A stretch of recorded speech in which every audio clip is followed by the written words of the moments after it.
Hello friends, how are you all? I hope you all are doing well. So आज हम बात करने वाले हैं एफसीआरए बिल के बारे में, जो आजकल बहुत ज़्यादा चर्चा में है। तो 2026 के एफसीआरए बिल के बारे में बात करेंगे कि इसमें अमेरिका वाला एंगल क्या है, इसके बारे में भी हम बात करने जा रहे हैं। तो सबसे पहले जानते हैं कि एफसीआरए क्या है। तो देखिए, एफसीआरए की फुल फॉर्म है फॉरेन कंट्रीब्यूशन रेगुलेशन एक्ट। तो ये जो कानून है, ये भारत में जो विदेशी फंड आता है, विदेशी चंदा आता है, उसको रेगुलेट करता है और उसका इस्तेमाल जो है वो पारदर्शी हो, यानी ट्रांसपेरेंट हो, वैध हो, यानी लीगल हो और नेशनल इंटरेस्ट में हो। इन सब के लिए ये काम करता है। तो इसके मुख्य उद्देश्य क्या हैं?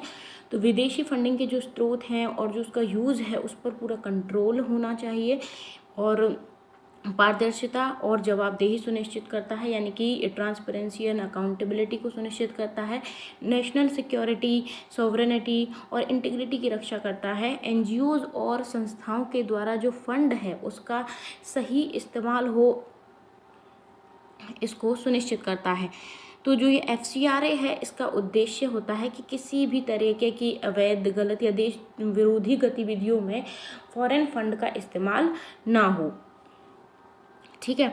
अब ये कैसे काम करता है? तो देखिए, जैसे कोई भी विदेशी कंपनी है या विदेशी की कोई संस्था है, व्यक्ति है कोई भी विदेश का, वो होता है इस फंड का स्रोत। वो कोई भी फंड देता है या फिर कोई भी दान देता है। भारत में क्या होता है, एफसीआरए रजिस्ट्रेशन वाली संस्था है, उसके बैंक खाते में ये राशि प्राप्त होती है।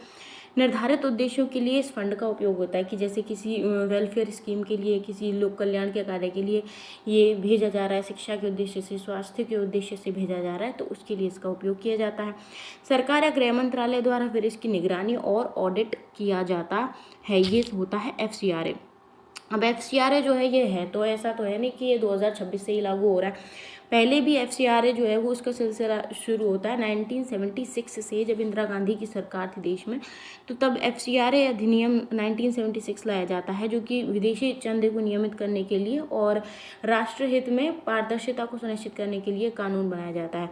फिर 2010 में क्या होता है, इस कानून को और सख्त बनाया जाता है। रजिस्ट्रेशन, रिपोर्टिंग और उपयोग के कड़े प्रावधान इसमें जोड़े जाते हैं। 2020 में क्या होता है, इन नियमों में और ज़्यादा सख्ती की जाती है। एफसीआरए नियम 2020 लागू किया जाता है। ऑडिट, बैंकिंग चैनल और एडमिनिस्ट्रेटिव कंट्रोल और नवीकरण प्रक्रिया और कड़ी हो जाती है। 2023 से लेकर 2025 में जांच और अनुपालन संबंधी बहुत सारी चीज़ें, जैसे कई संस्थाओं में जांच, लाइसेंस रद्द और विदेशी फंड के दुरुपयोग पर सख्त कार्रवाई की जाती है। तो 2026 में जो भी एफसीआरए बिल प्रपोज्ड है, जो मार्च में किया गया था, ये नया बिल है जिसके माध्यम से विदेशी फंड पर और ज़्यादा ट्रांसपेरेंसी, अकाउंटेबिलिटी और नेशनल सिक्योरिटी पर इसमें जोर दिया जा रहा है। तो यहाँ पर इसका वही उद्देश्य है, ट्रांसपेरेंसी बनाना और अकाउंटेबिलिटी सुनिश्चित करना। तो 2026 के बिल में क्या बदल रहा है, तो यहाँ पर नियमों में और ज़्यादा सख्ती की गई है। तो देखिए, सख्त रजिस्ट्रेशन के नियम उनको सख्त कर दिया गया है। बैंक खातों की निगरानी, अब जो एफसीआरए खाते हैं वो केवल एसबीआई नई दिल्ली की ब्रांच में ही खोले जा सकते हैं जी। और रिपोर्टिंग में इसमें पारदर्शिता कर दी गई है कि जो फंड का स्रोत है, यानी कि जो सोर्स है, यूज़ है और जो जिन एक्टिविटीज़ में इसका यूज़ हो रहा है, उनकी बारे में विस्तृत रिपोर्ट देना अनिवार्य है। उप ग्रांट पर नियंत्रण हो गया है, यानी कि जो दूसरी संस्था है उसको फंड देने पर और ज़्यादा नियंत्रण कर दिया गया है।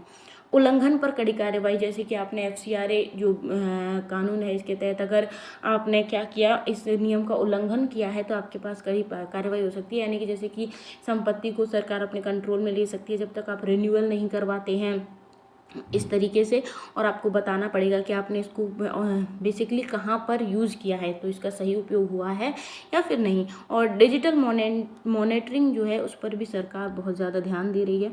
तो हमारे विदेश मंत्री डॉक्टर एस जयशंकर ने कहा है कि यह बिल जो है, यह ट्रांसपेरेंसी और अकाउंटेबिलिटी एंड नेशनल सिक्योरिटी को मजबूत करने के लिए है। तो देखिए क्यों ज़रूरी है ये बदलाव।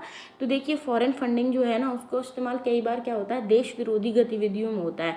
अब ये सब पता नहीं चलता है, क्योंकि पता ही नहीं चलता फॉरेन फंडिंग का इस्तेमाल कहाँ हो रहा है। तो देश में अगर कहीं भी कोई भी देश विरोधी गतिविधि होती है, तो हमें लगता है कि जैसे कि यह है, देश में लोकतंत्र में ऐसा होना चाहिए, लेकिन बहुत बार वहाँ पर क्या होता है, बहुत बार वहाँ पर विदेशी एजेंडे को यहाँ पर साकार करने की कोशिश की जाती है।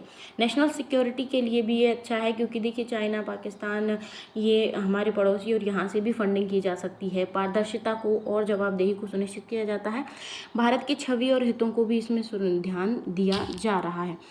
अब FCRA बिल 2026 क्यों लाया गया, तो देखिए विदेशी फंड का दुरुपयोग हो रहा था कई जगह पर, इसके आरोप लग रहे थे बहुत सारे, उनमें लग रहा था बहुत सारे संगठनों, NGOs पर आरोप लग रहा था कि ये जो विदेशी फंड है उसका गलत इस्तेमाल करते हैं, एजेंडा चलाने के लिए इस्तेमाल करते हैं, और भारत की जो राष्ट्रीय सुरक्षा है उस पर खतरा, जैसे कि देश विरोधी गतिविधियां, विघटनकारी तत्व, अलगाववादी सोच को जो है फंडिंग देने के आरोप लग रहे थे, और कमज़ोर नियम व्यवस्था थी। पहले जो नियम थे वो इतने सख्त नहीं थे।